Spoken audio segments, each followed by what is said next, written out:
દવા આપી જાય. જાહેરાતો ભ્રામક જાહેરાતો આપી આવતી ટીવી પર. આ ટીવી પર આ જાહેરાત આપણી બંધ થઈ ગઈ છે. જો માનો તમે ટીવી પર જોઈ જાહેરાત બંધ થઈ ગઈ. સર, ફેબ્રુઆરી 2023ના રોજ ડ્રગ કંટ્રોલ ઓફ ઇન્ડિયા આપની પેટર્નની અંદર એફિડેવિટ આપી અને ફેબ્રુઆરી 27 ફેબ્રુઆરી રોજ હાઈકોર્ટમાં એમને જે એફિડેવિટ રજૂ કરી એમાં સ્પષ્ટ લખેલું કે ભાઈ આ બાબતનો કાયદો નથી અને અમે જે તે સ્ટેટના ડ્રગ કંટ્રોલરને જાણ કરેલી છે. સાથે સાથે એક સારો બનાવ એવો બન્યો જે આપણને વડોદરાવાસી તરીકે વડોદરાના કેમિસ્ટ એસોસિએશન તરીકે પણ ગર્વ લેવાનો થાય. એ ગર્વ હું પોતે નથી લેતો, તમારે બધાને આપું છું કે ટીવી એડ જે બંધ થઈ ફેબ્રુઆરી 2023ના રોજથી બંધ થઈ અને આ બંધ થવા પાછળનું કારણ કે એમને એક નોટિસ પાઠવવામાં આવી છે એવું મારી જાણકારીમાં છે. હાઈકોર્ટના વકીલશ્રી મને કીધું હતું કે આ નોટિસ એ લોકોને આપી છે તાત્કાલિક અસરથી ટીવી પ્રમોશન બંધ કરવું. અને સાહેબ 2023ના ફેબ્રુઆરીના રોજથી ટીવી એડ બંધ થઈ છે. વડોદરા પૂરતી નહીં, ગુજરાત પૂરતી નહીં, આખા ઇન્ડિયામાં ટીવી એડ બંધ થઈ એક અડધી જીત તો આવી ગયા.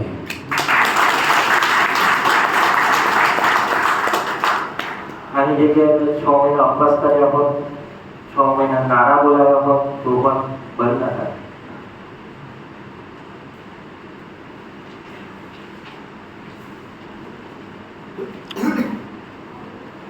એ તો મેનિફેસ્ટોની વાત કરી દીધી. આ પરિવર્તન પેનલની લાગણી જે મેનિફેસ્ટોમાં છે 17 વર્ષના જૂના જે હોદ્દેદારો છે એમનું પણ થોડી ચર્ચા કરીશ. એટલું જરૂરથી કહીશ કે આ મેનિફેસ્ટો તમારે સાચવી રાખજો. 3 વર્ષ પછી પાછી ઇલેક્શન આવશે એટલે પાછા મત માગવાનો આવશે ને પેનલ અમે લોકો ત્યારે મેનિફેસ્ટો બતાવવાનો.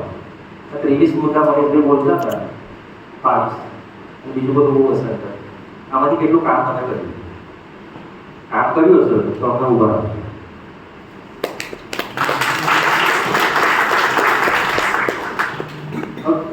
થોડીક વાતો અત્યારે તમારા મનમાં છે એ કરી દો. અને હાલમાં જે ઇલેક્શન ચાલી રહ્યું છે એમાં વોટ્સઅપ ગ્રુપ ઘણા છે અને સામ ઘણું બધું લખાય છે. બહુ ટૂંકી ચર્ચા કરી દઈશું. કોઈ પણ ગ્રુપમાં કોઈ પણ વ્યક્તિ હોય, અમારા ગ્રુપમાં એ ગ્રુપમાં ગમે છે પોસ્ટ કોઈને કોઈ પછી મૂકતા જ હોય. માર્ક એવું કર્યું જ આપણે અમારું પ્રચાર સાહિત્ય જો એ લોકોના ગ્રુપમાં મુકાય સારાવાળાના એટલે રિમૂવ કરી દેવામાં આવે. જવાબ ના આપે રિમૂવ કરશે તો જવાબ આપણી ભગવાન નહીં, જવાબ આપી દેવાનો. રિમૂવ ના કરે, રિમૂવ કરે છે. અમારી પાસે 5000 મેમ્બરો કોમન ગ્રુપ છે એનો ચર્ચા વિશેષમાં કરીશ. પણ રિમૂવ કરી દે છે એ વસ્તુ જવાબ નહીં આપવા માટે છે. હાલમાં બિલિંગ સોફ્ટવેરનો એક મુદ્દો ઊભો થયો. ચૂંટણી આવી એટલે ભાવ વધાર્યો, પછી પાછા સહકારથી બેઠા 2-5 અને જશે પાછો ભાવ ઘટાડ્યો. વધારનારે પણ એ લોકો અને ઘટાડનારે એ લોકો. કોઈ સોફ્ટવેરની વાત નથી કરતો. કોઈ પણ સોફ્ટવેર સેવાઓમાં ક્ષમતા ઓછી થાય, આપણને પ્રોબ્લેમ થાય અને આપણને સેવા સરસ મળતી હોય ને તો 500 ભાવ વધારે બદલે 1000 પર કદાચ આપી દેવાય. સેવા પણ એ પ્રમાણે મળવી જોઈએ. તો સેવા બાબતની ચર્ચા નથી થઈ. ભૂતકાળમાં કેટલો કોઈ પણ સોફ્ટવેરમાંથી આપણને તકલીફ પડી એ ચર્ચા નથી થઈ. બીજું ભાગમાં રહે જનરલી વોટ્સઅપ ગ્રુપમાં તમે હશો ને તો આ ચૂંટણી 17 વર્ષમાં કરેલા કાર્યો પણ નથી. 17 વર્ષમાં જે ખોટું કર્યું હું તો જાહેરમાં લખું જ છું પુરાવા સાથે જ, બરાબર. પણ 17 વર્ષમાં કરેલા કાર્યની નથી એટલે પ્રોમ્પ્ટ હોય કે ફાર્મારે એવા બે બિલિંગ સોફ્ટવેરનો સહારો લઈને અત્યારે ચૂંટણી લડી રહ્યા છે.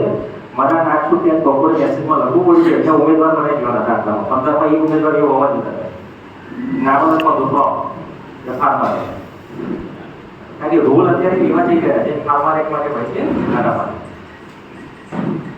રિન્યુઅલ ફી જેના લાઈફ ટાઈમ આપણે જે મેમ્બર ના પડે તેના માટે રિન્યુઅલ ફી ઉઘરાવી આપે છે. 3 વર્ષની બાકી હોય, 5 વર્ષની બાકી તો ઉઘરાવવાની નહીં.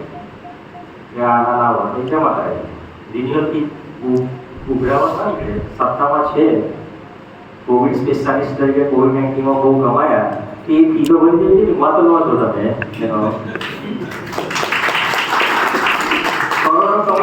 દીધા હતા, હવે 500 રૂપિયા 15,000 એકા થાય માગતા સર હવે ભરી દીધા છે, તો આ આવતી તમને આપજો. પણ એટલું જ કરું કે એ જેટલા પણ ભર્યા છે ને એમાં 90% મત અમારા છે.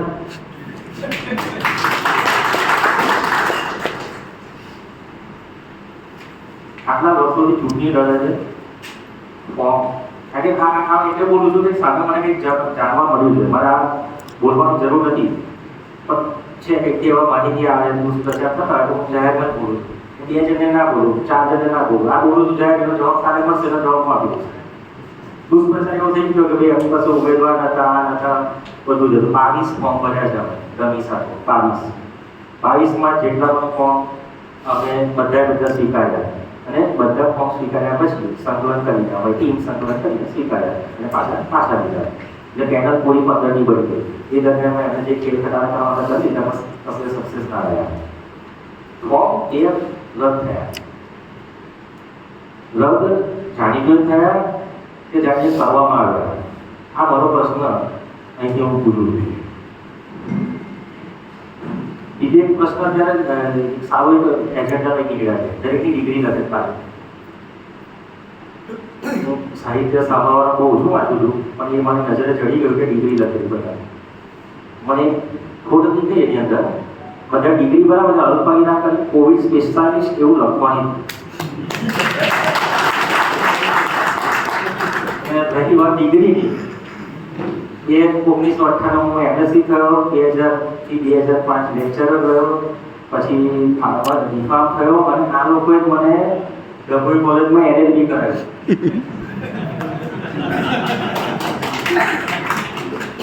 47ની ઉંમરે 48ની ઉંમરે એલએલબી થયો. અંદર લખ્યું કાયદાને સલાહ આપી છે, એટલે કે મફતની સલાહ આપવાની, મારે બીજું કશું કરવાનું નથી. બાકી વકીલ શ્રી જોડે જઈએ તો 2000-5000 ફી લઈ જાય. આપણે બની લીધું 2 લાખ ખર્ચો હતો. આ બધું આપણા માટે છે. મને આવડશે ત્યાં સુધી સલાહ આપી અને એટલી છે કે એવા તમારે મને નહીં ખબર હોય ને તો પણ તમને મફતની સલાહ મળે ને એવા સારા વકીલો મારા મિત્ર છે, તો ત્યાંથી મળી જશે. બાકી આપણા પ્રતાપને મારે એલએલબી ભરવું પડે.